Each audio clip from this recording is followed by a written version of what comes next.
Salut à tous, le journal du foot de ce mercredi 16 novembre, l'actu des Bleus à moins d'une semaine désormais de leur entrée en lice lors de la Coupe du Monde. Gros coup dur pour Christopher Nkunku qui doit renoncer à cette compétition. L'attaquant des Bleus et du RB Leipzig s'est blessé lors de l'ultime entraînement sur le sol français à Clairefontaine juste avant le décollage pour le Qatar. Il doit renoncer à cette compétition en raison d'une blessure au genou. C'est l'attaquant de Francfort, Randal Colomwani, qui va le remplacer dans la liste des 26 joueurs convoqués par Didier Deschamps. Eduardo Camavinga, lui, a été pris pour cible sur les réseaux sociaux. Il est impliqué bien malgré lui sur cette blessure et il a été victime d'insultes racistes inadmissibles sur les réseaux sociaux ces dernières heures.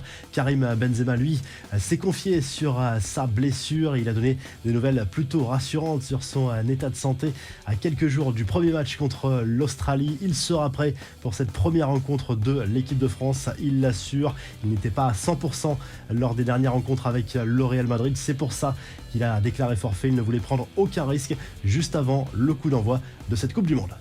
Les confidences de Christophe Galtier sur RMC. Le coach du PSG n'a pas échappé à une question sur Kylian Mbappé et son statut dans la capitale française. Pour le technicien parisien, les choses sont claires. L'attaquant du PSG incarne le projet, mais il n'est pas au-dessus du club, ni au-dessus des autres stars comme Lionel Messi ou encore Neymar. Christophe Galtier a également parlé à des polémiques rencontrées cette saison depuis son arrivée sur le banc. On peut citer celle du char à voile par exemple. Il reconnaît qu'il ne s'attendait pas à autant de polémiques extrasportives. Au sujet de Neymar, Galtier a une nouvelle fois loué l'attitude irréprochable du Brésilien, loin de ce qu'il avait pu entendre à son égard. Il y a eu une prise de conscience de sa part évidemment. Il y a aussi cet objectif Coupe du Monde. Personne n'est au-dessus de l'équipe à l'heure où je vous parle. Il n'y a pas eu de dérapage, a assuré l'entraîneur du PSG. Les infos en bref, et d'abord une bien triste nouvelle avec la mort de Johan Hamel, arbitre de Ligue 1 depuis 2016. Il est décédé subitement à l'âge de 42 ans. Il a succombé à un accident vasculaire cérébral lors d'un entraînement. L'arbitrage français est en deuil. On en sait plus désormais sur les rumeurs autour des supposées envies de départ de Kylian Mbappé au PSG mi-octobre. Selon l'équipe, les raisons de l'agacement de l'international français seraient notamment la conséquence d'un retard de paiement sur son salaire du mois de septembre. Une grosse prime aurait également été oubliée par ses dirigeants. Le paiement aurait finalement été effectué, mais pas dans son intégralité. Certaines sources du club évoquent un problème de trésorerie, d'autres une nécessité de se mettre en règle avec le fair-play financier.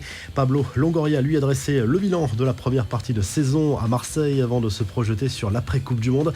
Il a notamment conforté Igor Tudor à son poste et confirmé l'arrivée de Jean-Pierre Papin dans le staff. Concernant le mercato, l'OM cherche à prolonger Bemba Dieng et viserait un joueur offensif cet hiver après la grosse blessure d'Amin Harit. Pour Gerson, un retour au Brésil est toujours d'actualité.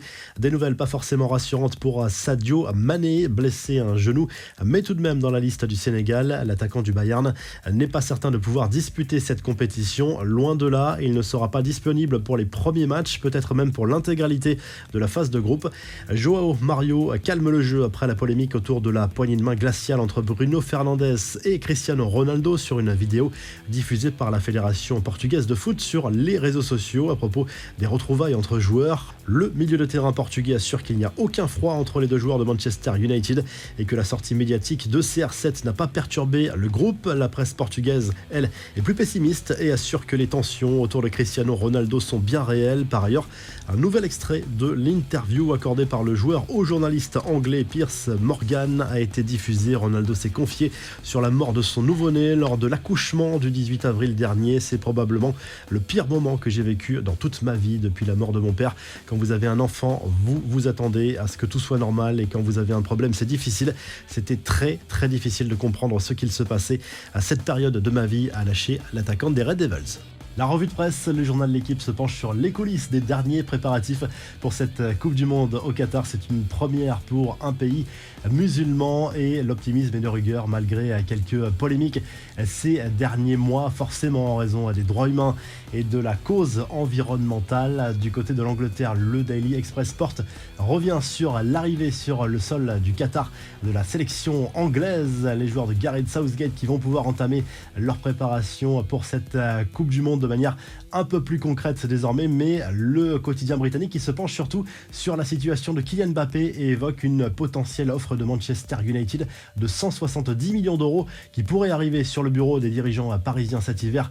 L'objectif pour les Red Devils, c'est de remplacer Cristiano Ronaldo, annoncé sur le départ. Et du côté de l'Espagne, le journal Marca se penche sur la situation d'Eden Hazard, poussé vers la sortie par plusieurs médias espagnols. L'international belge qui ouvre la porte à un éventuel départ l'été prochain si ses dirigeants lui montrent clairement la porte de sortie, mais a priori pas de départ en janvier. Si le journal du foot vous a plu, n'hésitez pas à liker, à vous abonner pour nous retrouver très vite pour un nouveau journal du foot.